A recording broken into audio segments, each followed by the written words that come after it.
Hello and welcome. I'm Ken. My goal is to unite different YouTube niches into one channel in hopes to inspire you to learn something new. And today we are going to be checking out the granddaddy of fat burning supplements, caffeine.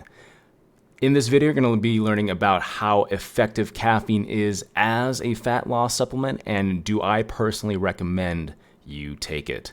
Brief background history of me. I've taught at university for 2 years, and I've been a personal trainer for the past 5-6 years. So I have a decent amount of knowledge when it comes to this topic. So without further ado, let's get into the video. The effects of catechin-rich teas and caffeine on energy expenditure and fat oxidation. It's a meta-analysis. This is by Herschel et al. This was also released and published in 2010, so relatively recent. There are a lot of words when we look at the literature and we siphon through the literature, but what I want to bring to you, especially with this channel, is really science-based research that you can pull for free. So all the articles that I'll be publishing here on YouTube, they are free and are already published on a free database. I highly recommend you do your own research on topics. There's a lot of influencers out there. There's a lot of gurus. The only person that you can trust is really yourself, and hopefully you're not biased in what you look at. So let's get into the article. Summary: different outcomes of the effect of catechin caffeine mixtures and caffeine-only supplementation on energy expenditure and fat oxidation have been reported in short-term studies.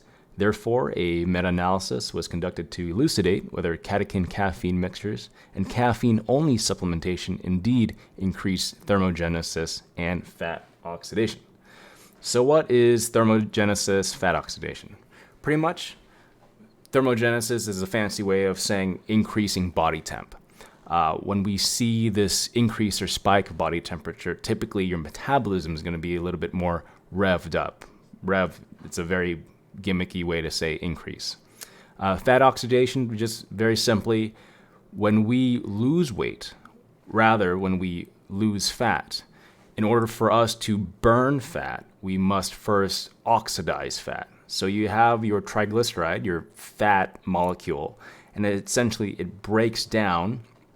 That glycerol backbone breaks down, and that's how fat is released, either into the bloodstream to be utilized as energy and so forth.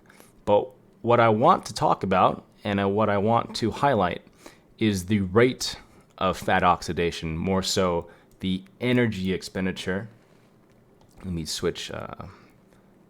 There we go. Is the increased energy expenditure significantly over 24 hours? So this is really important to look at.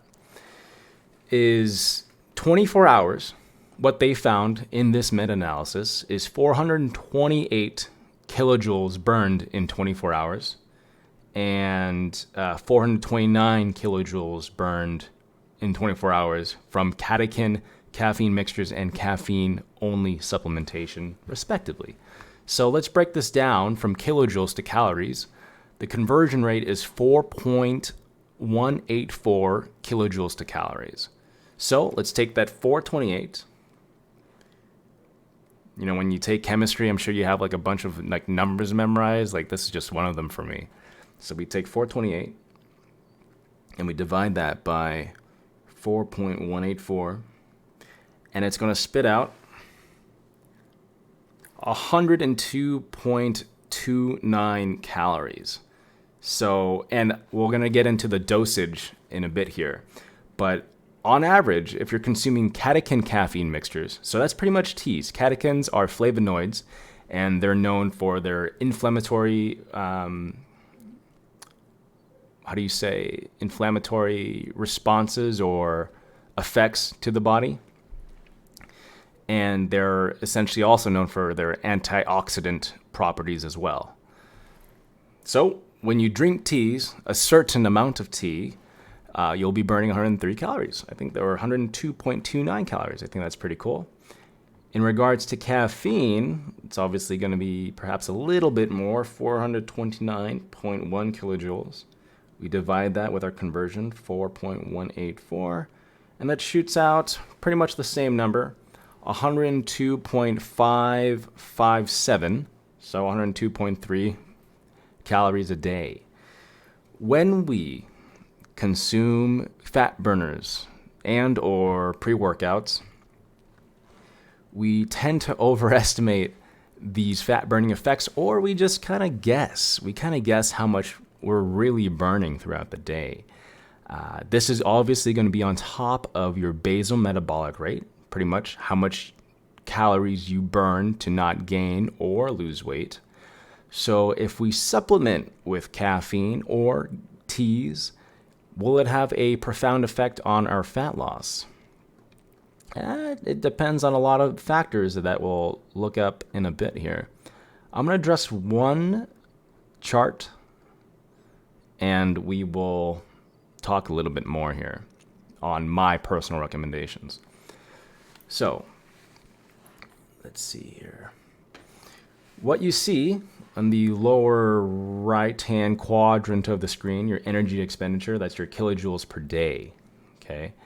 And what we're seeing is anywhere from a 0 calorie increase all the way up to that crazy confidence interval, that crazy bar interval, all the way up to 1200. Listen, some loons, they respond super well to caffeine, must be really nice. Some people don't even feel the effects at all. And there's going to be a distinct difference between feeling the effects of caffeine and caffeine's actual effect on your ability to burn fat in order to oxidize fat. Everybody's body is going to be different, and that's why you have such a big discrepancy between subjects here. So what you're seeing is if you consume 150 milligrams of caffeine / 270 milligrams of catechins, you're only going to be burning about, again, on average, the mean, about 400. If you bump up that number to 600 milligrams of caffeine or 270, you're going to be burning towards the echelon of like 700, 600 calories with, again, a big discrepancy between subjects. I was only looking at two studies here, Dulot et al. And Berube Parent et al. But you can see these numbers are kind of in that wheelhouse between 0 and even 800. I really want to focus on the mean here, okay, the mean difference. So perhaps actually, my apologies, 400 to 800 kilojoules per day.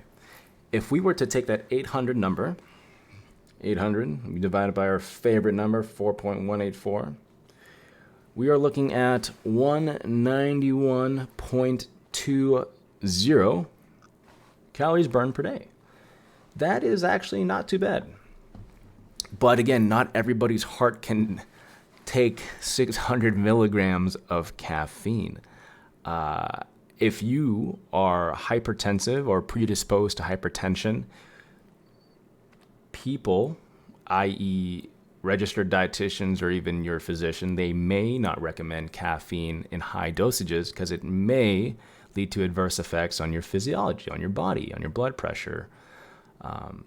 So take that with a grain of salt. If you respond well to caffeine, terrific. I salute you for it.